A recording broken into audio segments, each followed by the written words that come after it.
রাজশাহী বাংলার উত্তরাঞ্চলের রত্ন।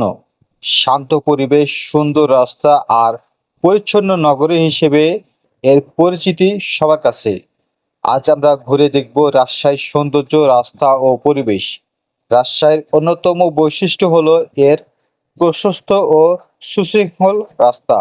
নেই অতিরিক্ত যানজট, নেই শব্দ দূষণ। এই শহরকে বলা হয় সবুজের নগরী। রাস্তার দুপাশে ছায়া ঘেরা গাছ, নির্মল বায়ু আর প্রকৃতির সান্নিধ্য রাজশাহীর পরিবেশে করেছে ভিন্ন মাত্রা। রাজশাহী শুধু একটি আধুনিক শহরই নয়, এটি মানুষকে জীবনযাত্রার প্রতিচ্ছবি। এখানকার মানুষ শান্ত, অতিথিপরায়ণ এবং সহজ সরল। আর আমের মৌসুমে গোটা শহর যেন রাজশাহী হয়ে ওঠে আমের রাজধানী। আপনি যদি এখানে রাজশাহী না দেখে থাকেন তবে অবশ্যই ঘুরে আসুন। রাজশাহীর সৌন্দর্য আপনার মন জয় করবেই। পদ্মা নদীর তীরে দাঁড়িয়ে সূর্যাস্ত দেখা কিংবা বিশ্ববিদ্যালয় এলাকার সবুজ ছায়ারে হাঁটা,